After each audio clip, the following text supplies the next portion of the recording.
On March 6, 1899, on the grounds of a Waikiki estate called Ainahau, a flock of peacocks began to cry, loudly enough that witnesses said that their wailing carried for miles across the island. Their keeper had just died. She was 23 years old.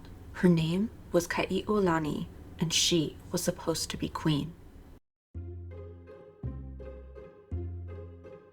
This is the Scent Archive, a monthly podcast and companion piece to Immortal Perfumes. Each episode, we follow our noses to uncover the hidden histories of the perfumed past. I'm your host, JT Seams, perfumer and curator of Immortal Perfumes. Join me in the archive. Today's curio, Pikake and the Princess. Chapter 1, The Kingdom of Hawaii. Princess Kai'ulani was the last crown princess of the Kingdom of Hawaii before the monarchy was overthrown and the islands were annexed by the United States. Using her position, she tried in vain to rally the U.S. government to let her people keep their independence, but a racist press and powerful business interests thwarted her. The vivacious, beautiful princess ultimately died at just 23 years old. Here is her story. Kai'ulani was born at a tumultuous time in Hawaiian history. To understand her position, we have to go back almost 1,000 years to when the islands were first settled by Polynesian wayfarers. Crossing the Pacific in wooden canoes, using no tools other than the sun, stars, winds, and ocean swells, these explorers would island hop when food, water, and other natural resources ran low on their home islands. This, coupled with a strong cultural tradition of exploration, led to Polynesian wayfarers reaching Hawaii sometime between 300 and 600 AD, with a second wave from Tahiti arriving between the years 1000 and 1200. While Polynesian cultures had begun as matriarchal societies, by this point they had shifted towards patriarchy. The settlers brought with them a system of laws known as kapu, meaning forbidden or sacred. This system wasn't just law and order. It was deeply tied to ancient Hawaiian spirituality. Kapu dictated everything from fishing rights to how men and women could speak to each other. It also codified the class system. From bottom to top, we have commoners, then kahunas, which were the priests, then the alii, the nobility. At the top were the chiefs, the equivalent of kings, believed to be descended from the gods themselves. Under kapu, men and women could not eat together. Women were forbidden from eating foods considered sacred, such as pork, bananas, and certain fish. And crucially, the classes could not mix. For almost 1,000 years, the islands were governed by chiefdoms operating under this system. They were not unified, and the kingdoms were frequently at war with one another. All of that changed with the first recorded contact with Europeans. I say first recorded because Spanish ships likely made contact earlier, but Captain Cook of England is the first European that we have on record.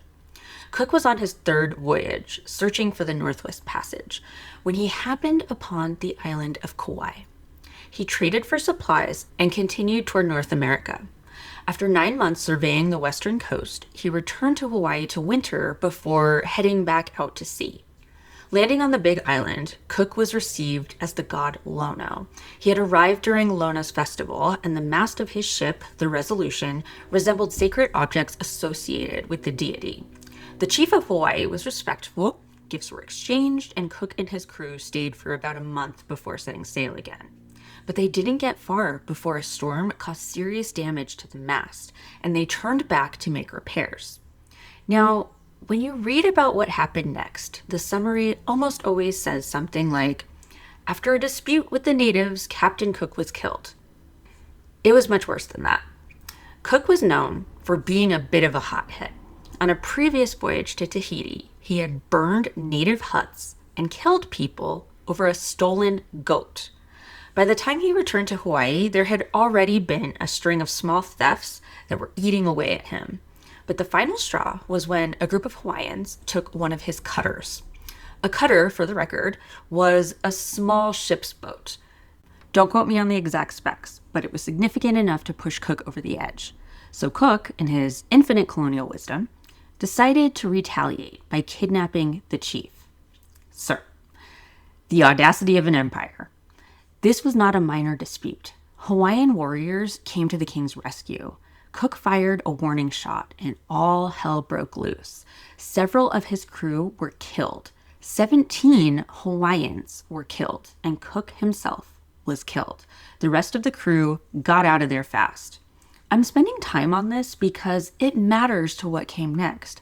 Cook was killed in 1779, but almost immediately after that first contact, immigrants and traders began flooding in. The islands became a base for explorers and whalers alike. Many native Hawaiians left at this time too, joining the crews of whaling ships.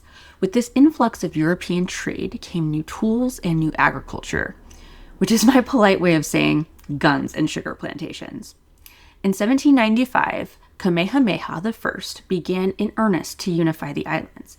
At his birth, there had been a prophecy that he would be the one to do it, and legend has it he was born under Halley's Comet. If that's not your destiny being announced for you, I do not know what is. He negotiated with Captain George Vancouver what Kamehameha believed was the establishment of a protectorate and what the British saw as the full cession of the islands to England. The interpretation differed. But what made Kamehameha's conquest possible where others had failed was foreign military assistance, soldiers, guns, and ammunition. By 1810, Kauai was the last island to fall under his rule, and Hawaii was officially one unified kingdom under a monarchy. The Kapu system was still in place until Kamehameha II ended it in 1819 by the radical act of sitting down to eat with his mother. The first Christian missionaries arrived in 1820, and for the next 70 years, the Kingdom of Hawaii flourished. It was cosmopolitan, it was recognized internationally, complete with a Supreme Court and a constitution. It was a genuine melting pot of nationalities and cultures. But capitalism and American imperialism are patient forces. American planters were getting rich, and they were furious that they had no political control. The United States also had its eye on Pearl Harbor as a strategic foothold in the Pacific. Amidst all of this, on October 16, 1875, a little princess was born under what she would later call an unlucky star. Chapter 2, A Princess in Paradise.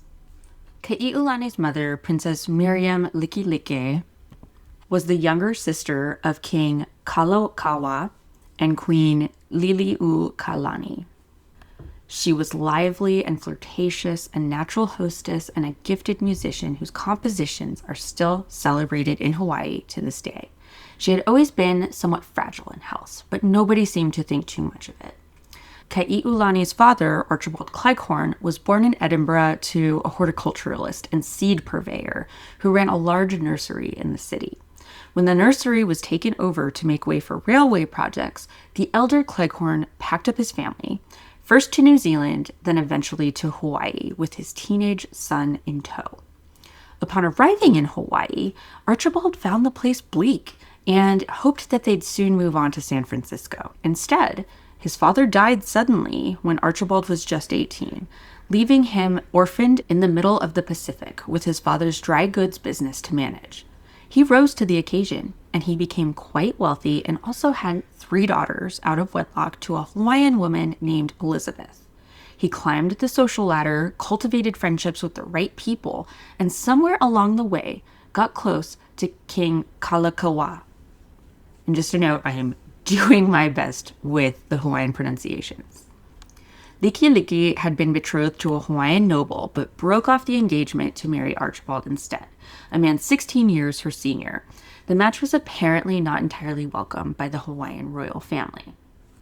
Opinions are divided as to whether it was a happy marriage. As a Victorian-era gentleman, Archibald believed that he was the head of the household, but in Hawaii, his wife outranked him. Likelike became governor of Hawaii Island, which probably didn't help matters. Archibald did have one thing going for him beyond his wealth, though. He had inherited his father's obsession with horticulture, and when Kai'ulani was born, he channeled that obsession into building her a world of her own. Victoria Kai'ulani Cleghorn was born on October 16, 1875, 5 years into her parents' stormy marriage. She was named for Queen Victoria and for one of her aunts who had died young. Her other aunt, Liliuokalani, the future queen, immediately proclaimed the baby the hope of the nation. Kai'ulani would later say that she had been born under an unlucky star. Her mother seemed to sense it too. There was a quiet weight around this little girl from the very beginning. Whatever his flaws as a husband, Archibald was a devoted father, and Kai'ulani's childhood home reflected that devotion. Their estate at Waikiki was called Ainahau, and it was extraordinary. 10 acres, 3 lily ponds, 500 coconut trees, 14 varieties of hibiscus, 8 kinds of mango trees, teak, cinnamon, camphor trees, date palms, sago palms.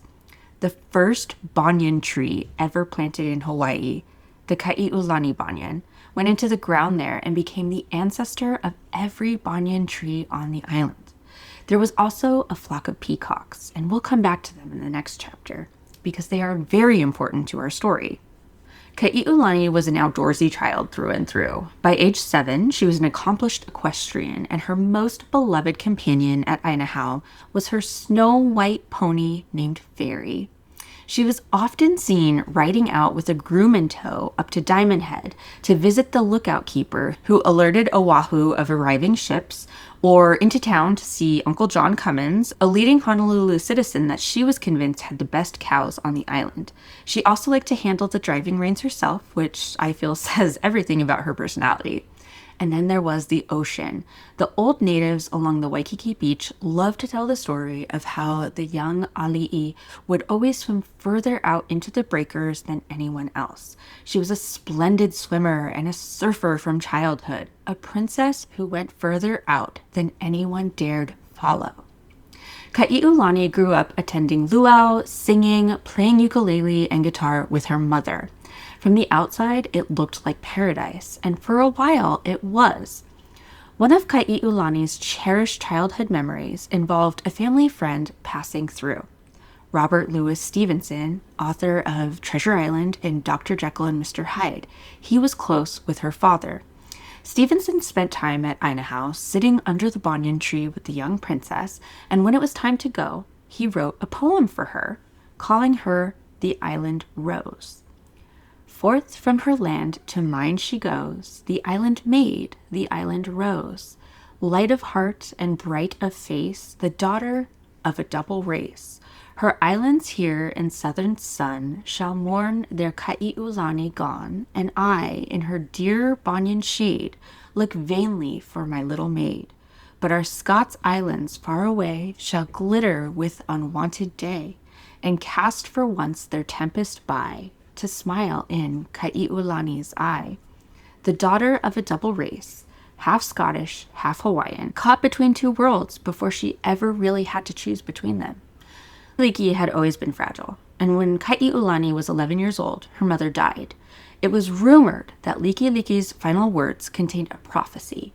Kai'ulani told her governess, "Oh, Miss Gardner, my mother is dying, and she told me she could see my future very plainly. I am to go far away for a long time. I will never marry, and I will never be queen."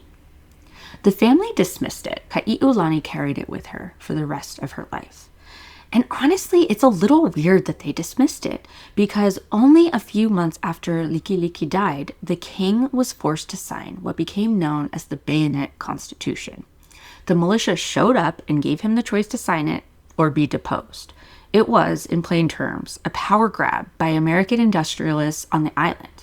Among them, Sanford Dole, cousin of James Dole, who later became the Pineapple King of Hawaii. This constitution stripped the monarchy of power, which on the surface sounds like progress, but what they were really doing was clearing the way for American and European interests to take over the islands entirely. Because her aunt, Liliuokalani, was aging and childless, Kai'ulani was expected to one day become queen. Her father, along with the king and queen, decided she needed to be educated in England to prepare for that role. Before she left, she wrote to her aunt that she wanted to marry for love, but would marry whomever necessary if it meant the independence of Hawaii.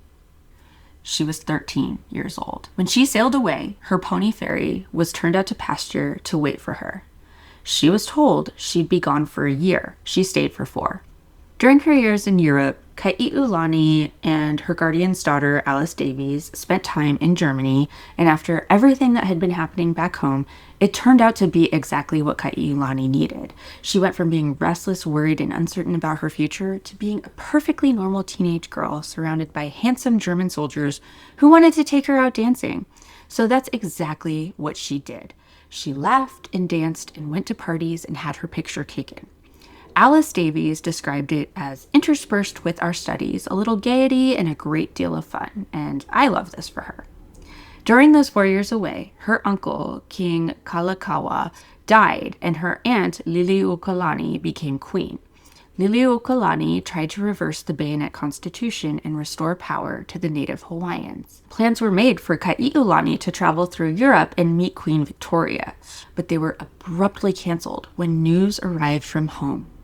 In 1893, a group of businessmen of British and American descent, backed by the U.S. Marines, staged a coup and overthrew Queen Ukulani, pushing for annexation by the United States. Kai'ulani was 17 years old and alone in England when it happened. She immediately traveled to New York to make impassioned pleas for her people. The press had been running racist caricatures of Hawaiians to soften public opinion toward annexation. Kai'ulani showed up in person, educated, eloquent, gracious, and the contrast was not lost on anyone. She told the press, 70 years ago, Christian America sent over Christian men and women to give religion and civilization to Hawaii. Today, 3 of the sons of those missionaries are at your capital, asking you to undo their father's work. I, a poor, weak girl with not one of my people near me and all of these statesmen against me, have the strength to stand up for the rights of my people. Even now, I can hear their wail in my heart, and it gives me strength. She secured an audience with President Grover Cleveland, who was sympathetic. An investigation found that the overthrow was unlawful, and Cleveland pushed for the Queen's restoration, but Congress refused, and Cleveland's successor, McKinley, proceeded with annexation. Kai'ulani had done everything right, but it wasn't enough. Through all of this, political machinations continued in the background. Her father thought the queen should abdicate in Kai'ulani's favor. Her dual heritage might appease American and European interests. Potential husbands were sought from Japan and from the Hawaiian nobility. Kai'ulani, for her part, was adrift. She wrote in an undated letter, I must have been born under an unlucky star, as I seem to have my life planned out for me in such a way that I cannot alter it. Do you blame me if I have my fling now? Better now than afterwards. She stayed on with her guardian in Europe until 1895, when she and her father toured the continent together. The only problem was that Kai'ulani no longer received her yearly income as a Hawaiian royal. That had ended with the overthrow, and her father's business had long fallen by the wayside as he became more enmeshed in politics, having served in the Hawaiian parliament and as governor of Oahu. Duty and dwindling funds eventually made the decision for them. Kai'ulani returned to Hawaii in 1897 to a hero's welcome. Thousands lined the street. She was 20 years old and already exhausted. The first thing she did was find Fairy. The pony had been resting in the pasture for 8 years, waiting. She mounted its back the day she arrived home and called the old pony by name to the last. The kingdom she had been raised to inherit no longer existed. Her health, like her mother's before her, had always been precarious, and the strain of the previous years had taken a serious toll. She developed rheumatism, possibly worsened by the years of cold English winters, and never fully recovered. She threw herself into island life anyway, attending events, welcoming visitors, being the princess Hawaii needed, even without a throne. But those closest to her could see that she was diminishing.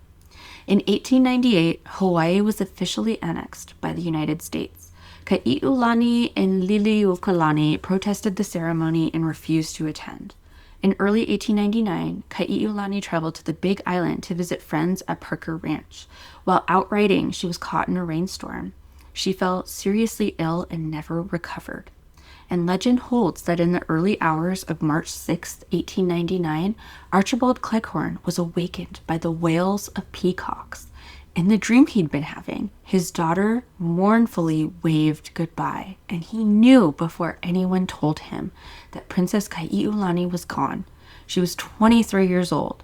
The cause was listed as inflammatory rheumatism, and her mother's prophecy, the one the family had tried so hard to dismiss, had proved correct. Her peacocks wailed so loudly that night that people across Waikiki heard them and knew. The horses were no better. A reporter wrote afterward, "Old faithful Fairy, deserted for the second and last time by his mistress, simply mopes around." After Kai'ulani's death, Archibald attempted to donate the Ainahau estate as a public park. The state declined, citing upkeep costs. He died in 1910. Queen Liliuokalani outlived her entire family and died in 1917. That same year, Ainahau was sold. By 1921, it had burned down, and the land is now the site of the Sheraton Princess Kai'ulani Hotel. In 1993, President Bill Clinton formally apologized to the native Hawaiian people for the illegal overthrow of their government. The Kai'ulani banyan, the first banyan ever planted in Hawaii, is gone too. But every banyan tree on the island descends from it, and the flowers that she loved at Ainahau live on in ways that we'll talk about next. Remember Kai'ulani's beloved peacocks? Now is the part where the story comes full circle. The Hawaiian word for peacock is pikake, jasmine sambac, which you might see called either Arabian or Chinese jasmine, Arabian for its cultivation on the Arabian Peninsula, Chinese for its long-use flavoring jasmine tea. It was brought to Hawaii and planted at Ainahau, where it grew wildly.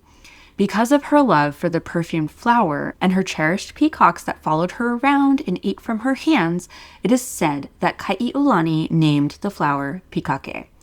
We don't have a written record of her explicitly naming Jasmine. However, there are multiple oral history interviews from people who knew her or lived in the area at the time who all recounted this tale.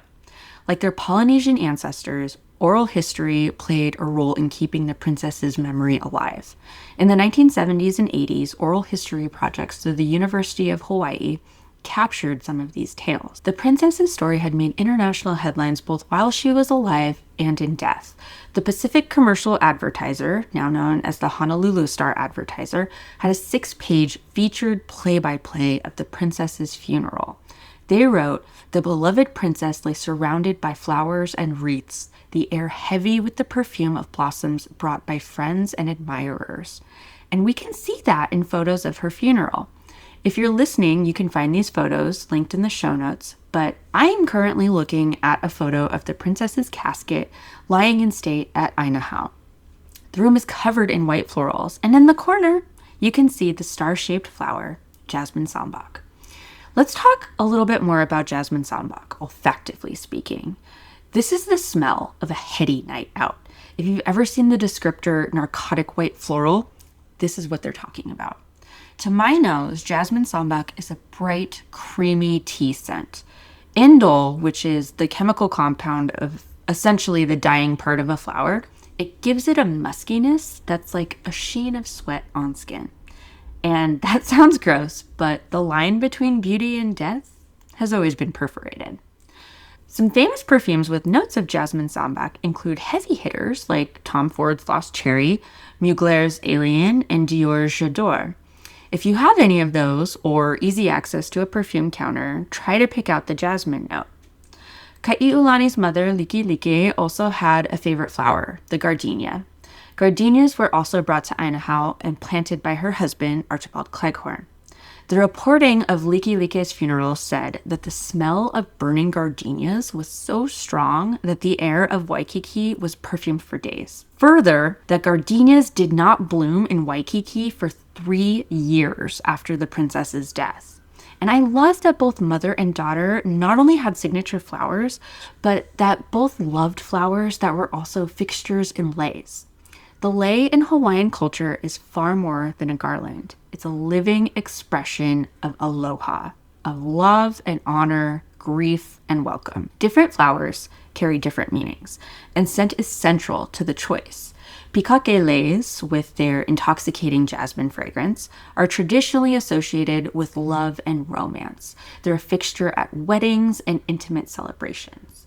The Hawaiian word for gardenia is kile, and gardenia leis carry a different emotional register: longing, sweetness, devotion. There's a well-known Hawaiian mele or song called Le Kiele, a gardenia lei song. Again, I'm so sorry about the pronunciations. And the song's lyric speaks of loyalty, separation, and an endless ache for return.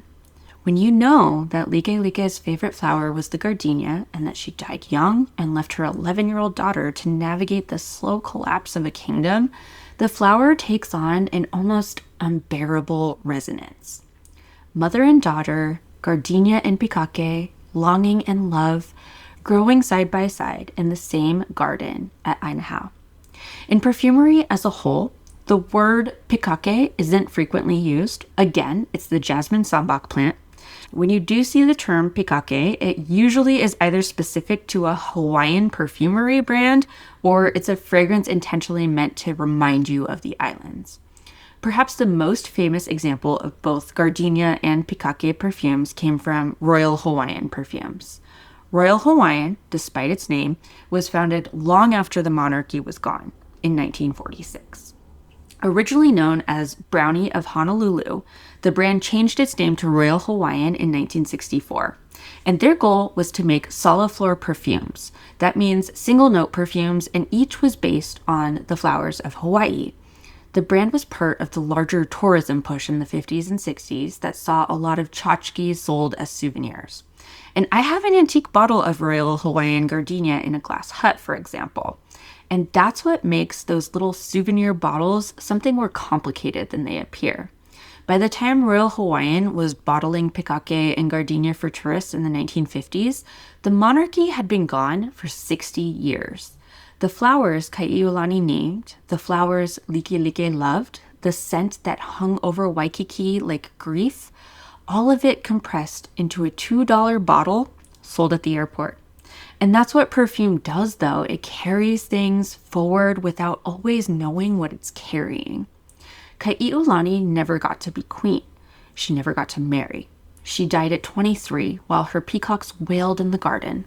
But the flowers she named are still being worn in leis at Hawaiian weddings, still being bottled and worn on skin, still trailing fragrance through the air of a place that remembers her. The scent archive is long, and it does not forget.